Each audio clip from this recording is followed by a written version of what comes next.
One of the things that I want us to understand is that we bring our experiences to this, right? We all have, we can call it baggage, we can call it the lens that we look through. We all see things a little differently, and we're all created differently, right? One of the things I want us to do to kind of recognize this from the beginning, because it'll help me in knowing who's who in the audience. I want to do an assessment on the audience. Have you ever had an assessment done on you, like a Myers-Briggs type indicator assessment? Yeah, don't worry, we're not going to do a long one here. But what I want you to do on your sheet of paper in front of you,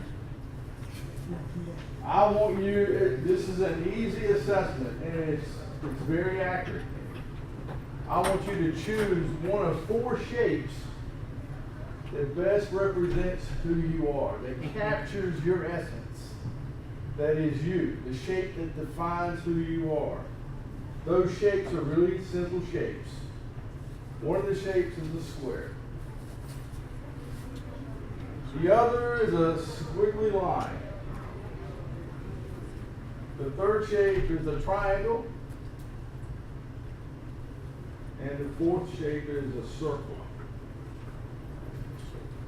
A circle. So take a couple of seconds here, and if you want to write down 2, that's okay, because we're usually a blend of both shapes. Sometimes one is more dominant than the other, okay? So squares, squiggly lines, circles, and triangles. This was an assessment tool created in the Army during World War II to quickly profile people as how they like to communicate and how they like to engage with others. All right, has everybody written down 2 shapes to capture who they are? All right, because I think it's going to be important. We're going to do a couple of exercises during this today where I'm going to pair you up to talk to somebody, and I don't want you talking to anybody that's the same shape as you, because you're not going to get stressed if you're with somebody that thinks like you, right? Where are my squiggly lines today? Show me the squiggly lines. All right, you're the troublemakers. You're the innovators. You're the ones that want to try the new thing. You want to be the first ones to do this and to do that. And I'm going to talk about some things today that are going to excite you, because you're going to see some new technologies that you're going to say, we got to do that, we got to do that, okay?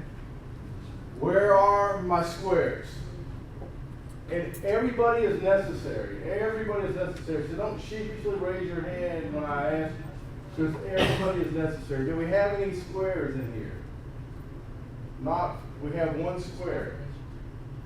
He's our process guy. He has to see the numbers. Yep. He goes by the book, and he wants to know what the plan is, and he wants it outlined now. And the squiggly lines are going to frustrate him. Okay. But he needs squiggly lines in his life, doesn't he? Yes. I don't even know it. All right, where are my triangles? Do we have any triangles? All right, these are the people that are in charge.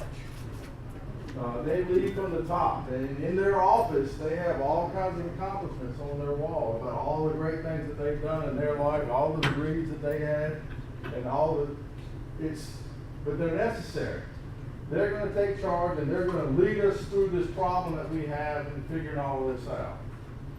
So we don't want to get 2 of these triangles together, because nobody's going to listen. It's all going to be their idea only. And circles. I bet we have some circles in here. All the circles. I'm a circle. Circles are fun. We think it's all about relationships. And the way we're going to grow enrollment is through campus visits. If we just get them on campus, they're going to like us. And the square just wants to look at the numbers, and he wants to see where are we compared to last year. And And the squiggly lines were saying, if I could just buy this new software package and allow it to do what this other school is going to do, where everything's going to be better. And then what am I leaving out? The triangle. The triangle is in control. They're the leader. Everybody's necessary. So at various times today when we're talking, we're going to pause and I'm going to get maybe two of you together and I'm going to ask, if you're two squiggly lines, you're not going to get anything done. And we need to pair up differently. So we'll come back to that maybe more than once today. I think you'll find it fun. So we have a little bit of everybody here. Okay, one of the things that I want to really talk about today is defying gravity. Who has heard of the enrollment funnel? A lot of strategies in higher education enrollment are simply gravity. We just pack it in at the top and we hope that it all takes care of ourselves. And that's not a good strategy. And we're going to poke fun at that today because I think you need to defy gravity, and gravity's not going to work any longer. We're going to talk about student search principles today, how we recruit people. We're going to attack the concept of gravity. Gravity doesn't work. But in a little while, we're going to talk about why we have gravity, why it kind of is prevalent in what we do as enrollment managers, and why we see that model so much today. When I was talking to Sherry on the phone the other day, she asked me if I could make sure I speak to one pain area that a lot of you are experiencing. And I'm just going to ask you, if you had this pain, raise your hand.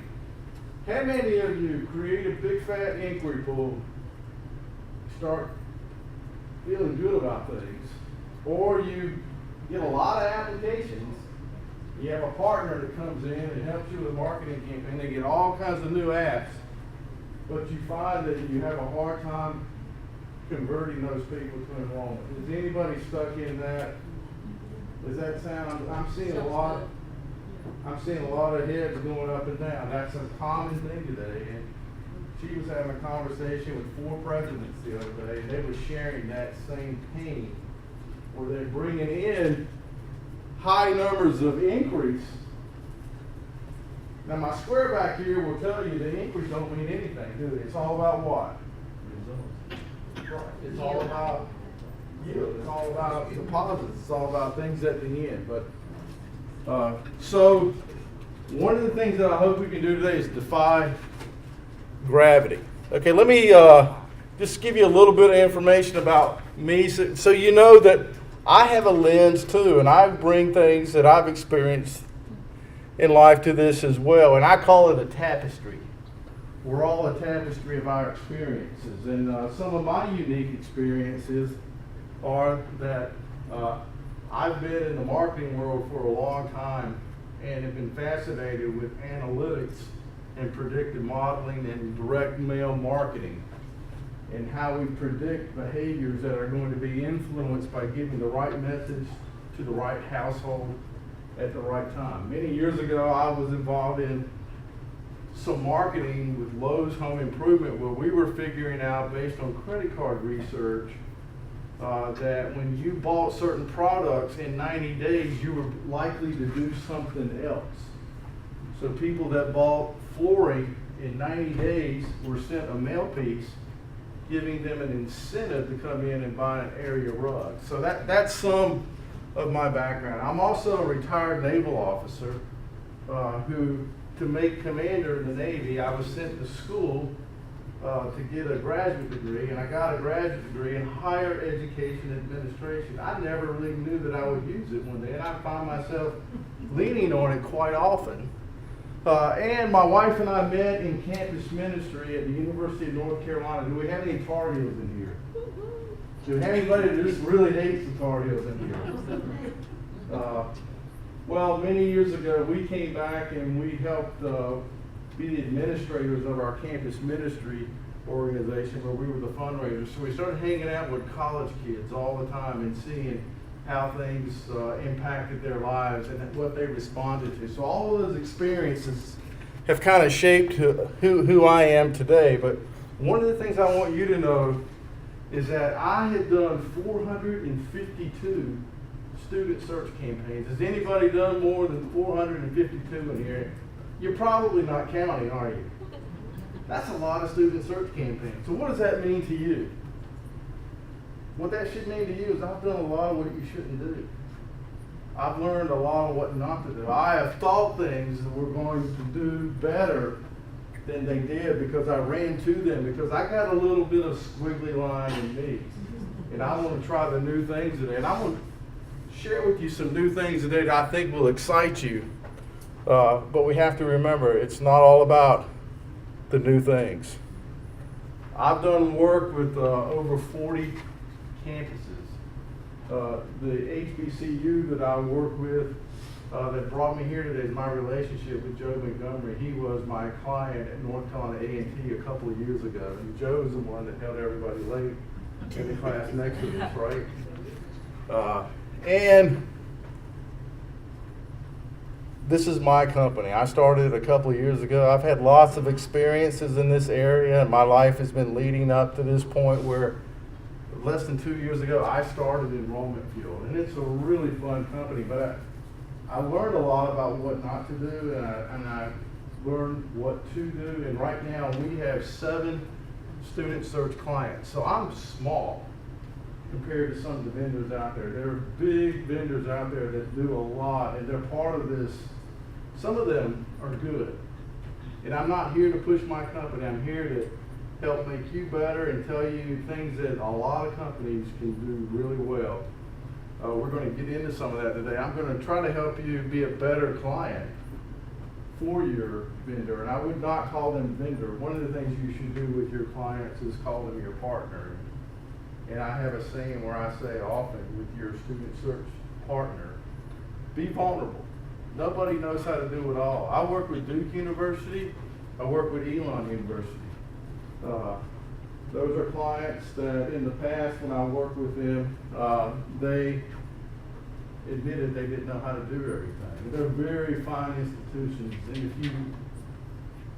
And some of the frustration with a vendor is having a client that won't tell them they don't know everything. Nobody knows everything. We need to know where your problems are so we can help you fix it. So that's kind of where I come from today. And my biggest qualifier is that I have 3 boys.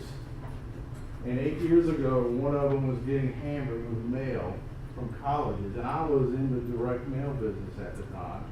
So I started tearing it apart, responding to it, figuring it all out, and I would call people and say, can I come and shadow you today? Can I come? Your mail piece got my son's attention, and I think I know mail.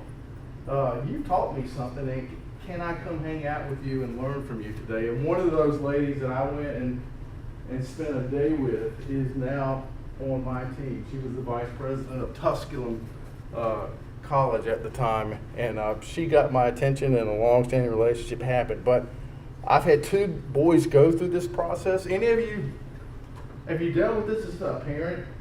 You see it? I mean, it gives you insight into what everybody's doing, right? I would keep this big box of letters before of everything I got, and I would show it to vice presidents. So look what you're competing against. I mean, and not only are you competing against what other schools are sending in the mail, you're competing against what arrives in the mailbox that day. And some of you are thinking, it ain't about mail. Mail's a big part of this, and I don't want you to discount mail. We're going to come back to that in a little bit. But I got one son who's 14 years old, and we're going to go through this all again. And I'm going to learn from him. I'm going to make him send in every card so we can learn everything that everybody does out there. Makes us better. Okay. Part of this volume gravity problem that we have today was created because many years ago, and you know, some of you that are a lot smarter than me can help me understand this even more, but money is loaned to schools based on their health. The rate at which you're loaned money, bond money to do things, to build, to grow, is given to you at a rate based on your health. Health has been determined for a long time by certain things, but one of the big measures of health in a higher education institution is selectivity. So one of the ways that we get selectivity up is to get everybody to apply. So we make it easy for everybody to apply, then it's easy to say no to a lot more people, and then your selectivity goes up. And so this has been a real problem. And the Chronicle of Higher Education talked about this. Many years ago, they highlighted how Drexel University increased the number of applications they had in their institution. And they were really proud of it, that they got their applications up. How many of you got your applications up before and you were going around the campus doing the me dance? You want to see the me dance?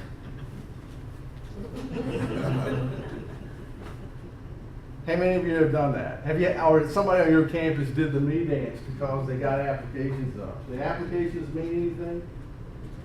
Getting applications up can actually hurt your institution. And I'm going to tell you something that's going to blow your way. Some of you probably know this already. We can have a high response rate at the top of your funnel and it be meaningless. And we're going to unpack why it can be meaningless, because response rates really don't matter. There are things that triangles like to compare with each other when they go to conferences. I'm getting a 5% response rate on my student search campaign. I'm getting a 6, you know, but we're going to unpack that too, because that doesn't necessarily matter. A couple of years after this article came out in 2015, Drexel came back and said, we said that we were doing great because of all of these applications that we were getting a couple of years ago. It turned out that it was just activity. And we had to tame the monster because we had too many applicants on our campus. Any questions so far on what I'm saying? Okay. A big part of this process is email. A big part of it is mail. I want to, you got to promise me you're going to give me these back. These are mail samples here of student search campaigns here. And we're going to talk about some of these, but let me divide these, because I think it's good for you to see what some of the mail looks like out there. How many of you mail out something to students at the top of the funnel right now? So about 2/3 of you. How many of you just email only? Because somebody that's a square in your organization has done, and squares are necessary, right? But a square in your organization has said that we can't afford to do that because email is cheap. Email doesn't cost anything. Anybody? Okay, you need to do both. And for a long time, email was becoming really, really hard, but it's getting better and better. So both work well together. It's almost like 1 + 1 = 3. You do one only, you're not going to get the results that you're going to be happy with. But doing mail and email together works really well. So typically a campaign will look like this. Is a typical model of a student search campaign. We start with a model database. And I'm going to, in a little bit, get into what are the best things to do. I'm going to go through 5 things that you should do to be successful in this whole process. But one of the things is many people buy too many names. You don't need the amount of names that you're buying. And a lot of people who are in schools that have a lot of money, instead of them engaging the process and understanding it, it's a lot easier for them just to buy everybody's name. So if you buy everybody's name and put it in a big funnel and let gravity take over as your only strategy, will that work? No. It can, if your brand of your school is strong. And you won't really know that you don't know what you're doing. You'll think you're good. But many of you in here probably don't have the brand strength to get away with that kind of strategy where you buy everything. See, predictive modeling lets us do that. Then we send out a high energy mail piece. I only recommend one mail piece in the top of the funnel because email is as good as second mail piece. I would do a blend of mail and email. Drive people to landing pages. If we have enough time, we'll look at some landing pages. How many of you do campaigns where you send a mail piece into a household and you invite them to visit their own personal website? Is anybody in here doing that?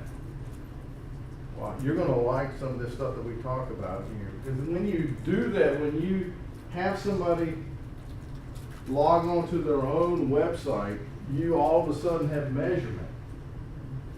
And you know who's interested in you. But some other fascinating things happen too, and we're going to talk a little bit about that. There's a little barcode on some of those mail pieces called a QR code. If any of you ever used a QR code in your mailings, did you know that a QR code can be trackable? That the QR codes are unique to every mail piece, and when they're scanned, you can know exactly who has scanned that mail piece. Would you find that information valuable if you knew that? That's kind of this whole process. We're mailing and we're trying to see who's engaging, and then it's like Arlene was talking about today. You take them through a process, and that process can be improved, and we'll talk about that today. Is this all familiar? You put people ultimately into your comm flows.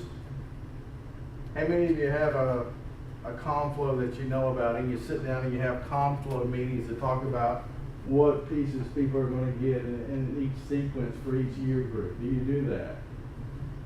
If you don't do that, you really need to do that. One of the ways that I recommend you do that is just putting up a clothesline in your office and bring a bunch of clothespins.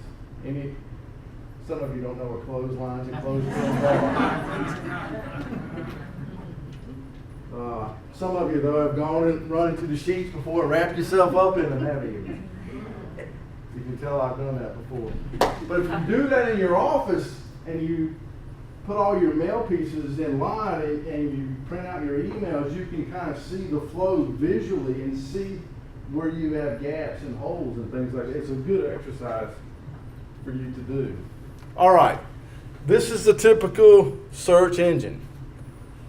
This is the kind of landing page that I'm talking about before. You invite people to visit their own personal website, and a lot of schools for a long time, when they get a student here, what they start doing, and we're all guilty of this, and Arlene poked fun of this today as well, we start telling the students how great we are.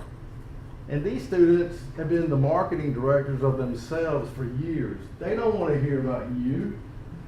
They want to tell you all the things they want to do, or all the words that capture who they are. These are the, pick a pair of tennis shoes that best describes who you are, just like I did today. Pick a shape that best defines you. You like that? That's a lot more fun. Here we're asking a school is asking the student to pick what you want to do when you visit campus. These right here are the distinctive things that happen when they come to this and visit. So right now they're saying, I want to do this, I want to do that, and I'm ready. Boom. Any questions so far about this? Okay. I'm going to remember that clicking right there, because clicking is golden in today's world of inbound marketing. Because when we click on stuff, we leave trails of what we click on.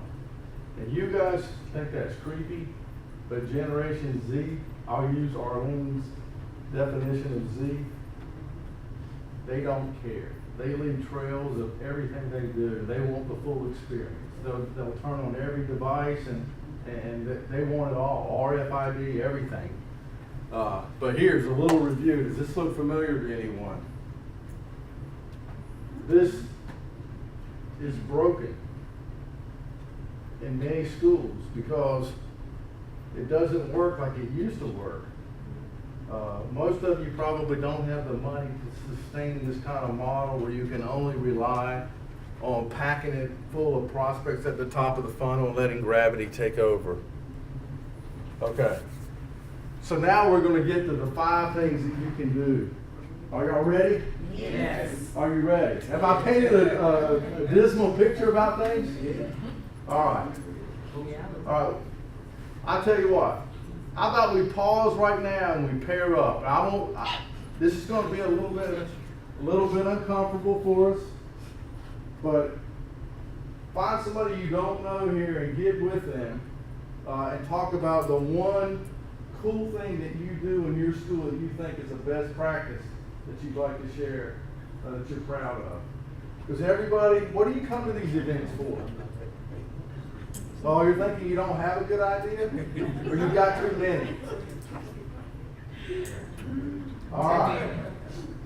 All right. So what's my rule? Remember, if you're we only have one square here.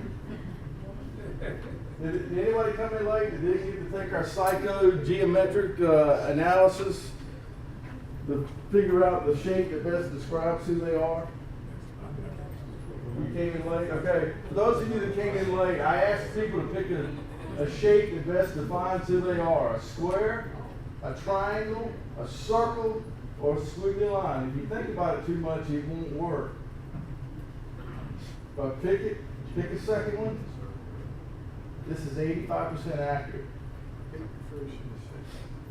Okay, I'm a circle triangle. I love people, and I love telling you what I want to do, and I want to do things my way. Yeah, I'm sorry, you can do more than one. You can do more than one. This is honest. Did you tell her what that squiggly line is? The squiggly line is the rule breaker. It's the person. It's the messy person. It's the messy. A circle is a little bit messy, but a squiggly line, you have to clean up after them. They're always. So find somebody and share your best recruitment idea that your school uses. All right, we're going to take a little while. It's all right. It's going to be okay. You're going to meet somebody new. You came to this conference to take away a good idea. And I may not have a good idea. All right, we got one more minute. One more minute.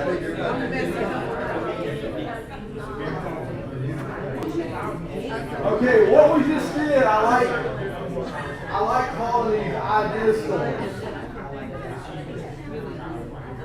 Get your team together and have an idea storm. Usually the first couple ideas aren't good.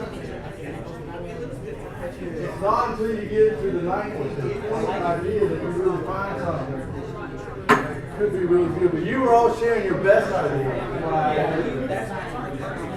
All right.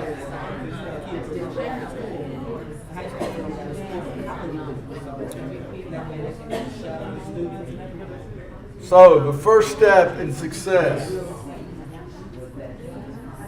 buy smarter. You do not have to buy every name. It's a lot easier if you buy every name, but you can't afford to buy every name. So predictive modeling, how many of you have had a high-level statistics class in graduate school? You're the predictive modeler of your school. I mean, what predictive modeling does is finds correlation in your current enrollment and finds how you can go and find more people that look like that. And every school has a primary drawing area where your students look a certain way. If you go beyond that area, your students look differently. You have to have a different model. And if you go way over here and try to get students from here, they're going to look completely different. So predictive modeling is important, and a lot of the name buying services will help you do that. So find a way to buy intelligently, because you can't afford to buy everybody's name. There's 2 billion names out there.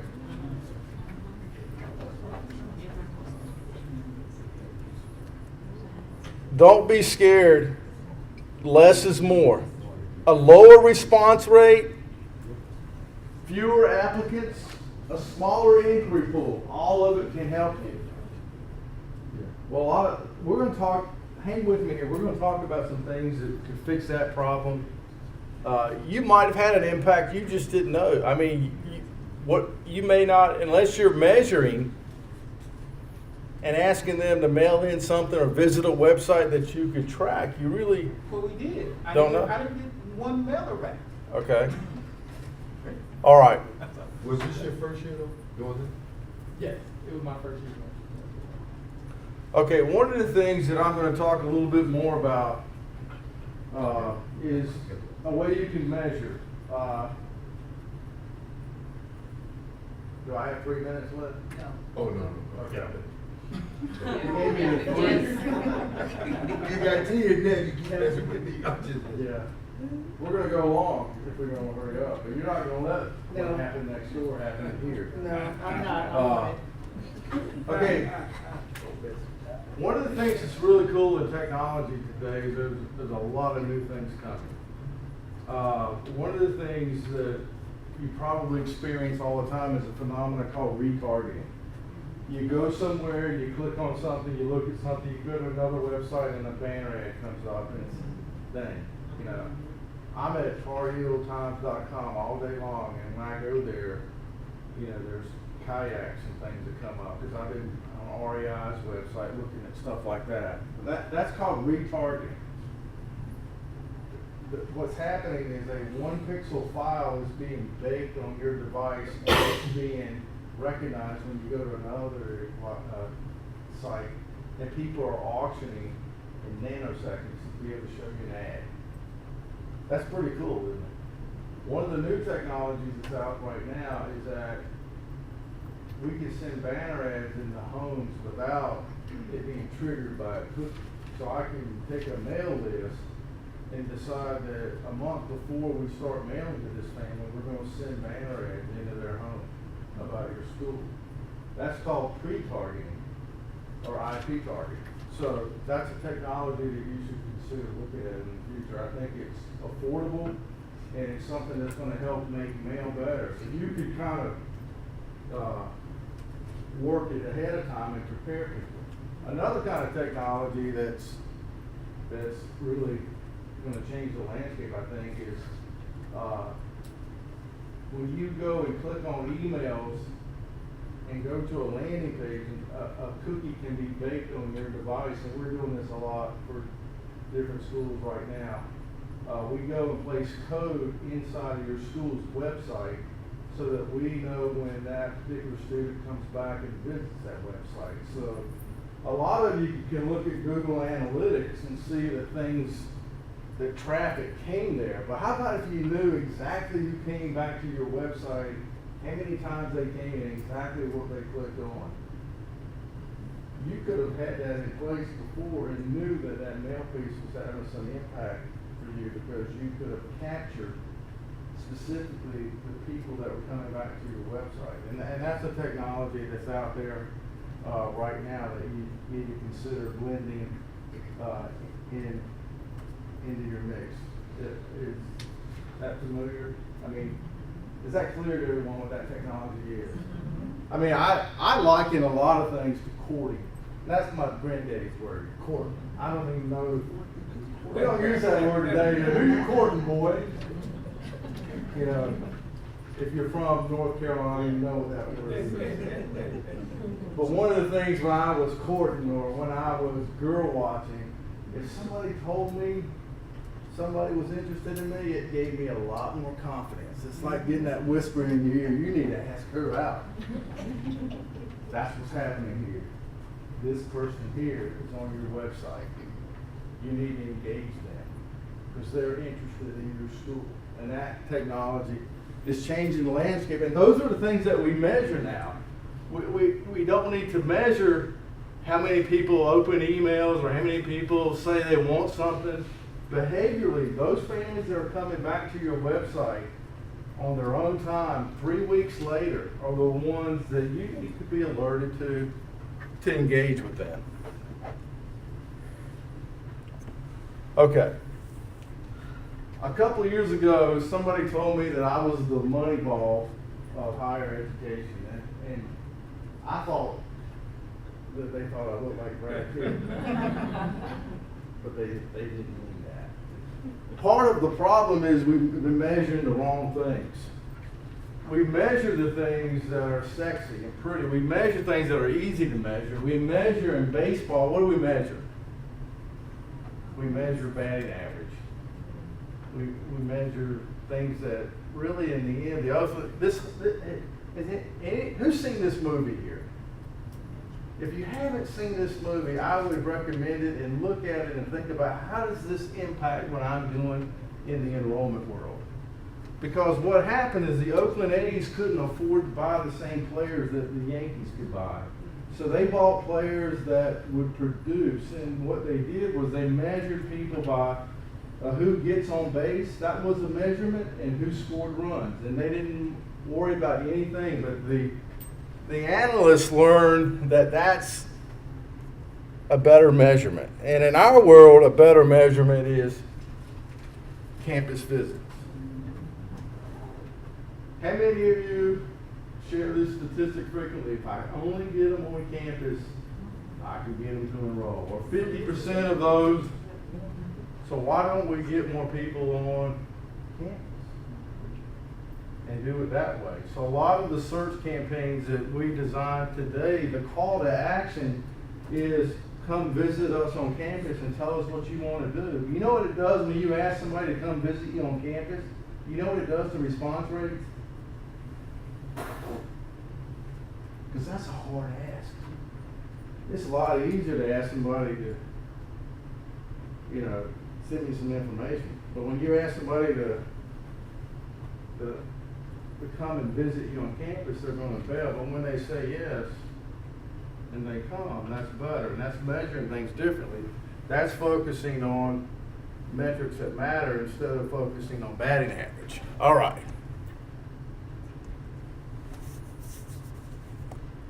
If you don't take anything away from this today, understand that's probably one of the most profound things that we're realizing is this is the same for every institution. And don't worry if your grass needs to be mowed and you've got weeds and you've got buildings that need to be painted. They're not really coming to look at the buildings. They're coming to see that they can fit in with others that are there and that their future spouse can be among what they see. Right?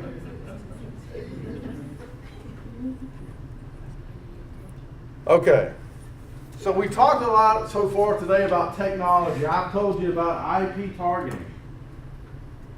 And we talked about click capturing, the capturing people, really cool stuff. And that helps. It helps because it lets you understand who you should focus your time on. Because you cannot manage an inquiry pool that's too big for your staff. And too many times we don't know who's real, who's legitimate, and we would be better off just reducing the number of key prospects we have and really love on them really good.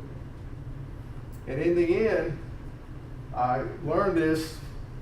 Well, I was learning it, but I heard somebody articulate it so well that I stole it from him. He's the vice president of enrollment at Monmouth College in Illinois, where he says people recruit people.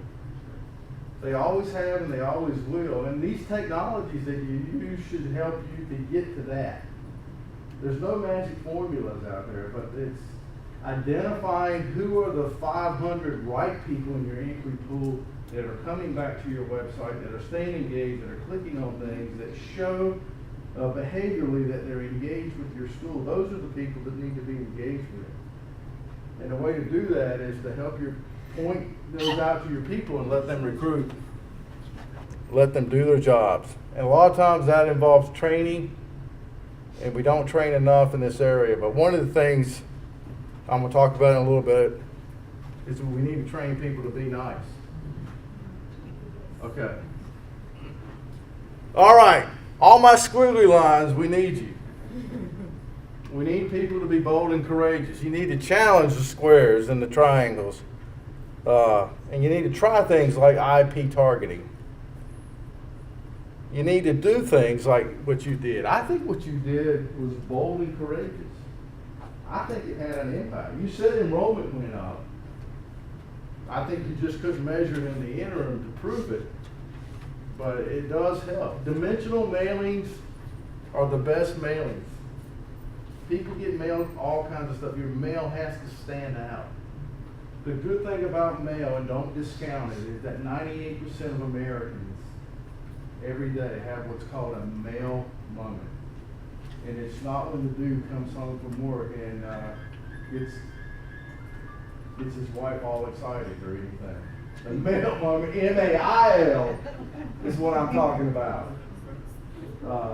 98% of Americans that allow mail to interrupt them every day. Mail doesn't need to be forgotten. You can't ignore mail. And some people want to, but it's magical. It sits around on the table and works well because it lasts a long time.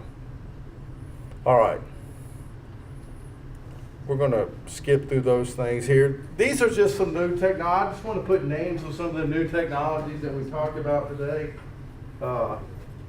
If you want to know more about these, this is not a sales presentation, but a lot of vendors out here can do this for you. There are a lot of people that can do this, and you can do this yourselves. Many of you are going to have to do this yourself to do it, right? So where are we going in the future with all of this? How many of you think QR codes are ugly? These are the two-dimensional barcodes. They work for some schools, but you still have to download an app in order to read that. So that's an obstacle. But the cool thing is that 62% of everybody that engages with you initially does it on the smartphone today. So you have to design for that, and the QR code lets you scan a site and get to it quickly. So you have to design for that. One of the things that's coming in the future is called NFC. Write this down. You want to be the first to do it, squiggly line. Is we print a little pattern on a card. It's called a near field communication pattern, or NFC, and you take your phone and you tap your mail piece and it launches the site. Technology is already available in your Droid phones. Apple has it locked still, but I think it's coming. But remember, there's no magic formulas with technology, right? Because people recruit people. They always have and they always will. But the squiggly lines are going to need to challenge you with new things that you need to consider every now and then. There are things that you need to consider. I love the mailbox. It interrupts. I'll call home today and ask my wife, how are the boys? But before I do that, I'll say, what did we get in the mail today? I'm just kidding. This is something, too, I just want to show you. This is the way that we're going to view data in the future. This is a dashboard for one of our clients. It's how the Vice President of Enrollment looks at how things are happening. He comes in and sees visually what's happened. What has happened is I only have 104 people that have been marked. 104 people have been captured coming back to the school's website. And when they do stuff, they score points. And a total of 1,670 points have been scored by people. And I give them a list that shows who the 200-point producers are, all the way down to 1 point. So it lets them focus their energy on who's coming back. But this is the kind of thing in the future that you'll see. It's called data visualization. I keep your ears up for this in the future. More and more about what we see is going to have to be graphically displayed because people understand better in pictures. Because they're squiggly lines and circles. Okay, and finally I'm going to close in this. The importance of relationships. A lot of times schools that rely on gravity and the funnel, they're process driven. They really are just reading apps. And I'm getting the feeling that none of you in here are really able to do that kind of methodology where you buy 200,000 names and just saturate a mailing to an audience and hope that gravity takes over and produces something at the bottom of your funnel. But schools that have that happen, they lose their touch with their audience and they become processors. And by reducing this volume and focusing instead on quality instead of quantity, we can restore relationships into our process, and then it becomes more about people recruiting people. And I've seen schools actually transform where they've stopped all the volume and said, I'm not going to do it anymore. And it takes people that are bold and courageous to say, we're going to have a smaller inquiry pool, we're going to have fewer apps, but we're going to focus on quality because we know that we need to get them here on campus because that's what makes a difference. And people recruit people, and we're going to have to spend time and invest in each other to make this successful. So that's my last idea to be successful. Just like Arlene said today, we got to listen. Question? So how would you recommend that an institution narrow down what vendor or partner to use when it comes to name buys? I would look at one that's independent because every name organization has their own suppression or predictive model. I would look at somebody that's source agnostic, that can just take the data and write the model across the board and apply to all sources. Is that making sense? And if you'd like a name afterwards, I can recommend somebody that will give you a free assessment. They'll look at 1 year's data for you free and show you some things that you can really learn from. But that's anybody that's independent like that, I think it's the best way to go. And there are lots of people that use the technique is called regression analysis. This is a statistical term where we're looking for correlations in databases. But it's a little more complicated than that because you have to find the right people, and they're different in different areas. But remember, also be vulnerable. Nobody knows it all. Does anybody here know everything? Man, I'm still learning. And I'll learn some things this year, I know. And be nice. I'm amazed at how many schools think they're nice. It's like churches. Oh, we're a friendly church. Everybody thinks they're a friendly church. There's a lot of churches out there that are not. They're nice to each other. But have somebody come and do an audit of your visit because there's a lot of things that can go well on a campus visit, but if somebody's grumpy and having a bad day and mom doesn't like it, it's over.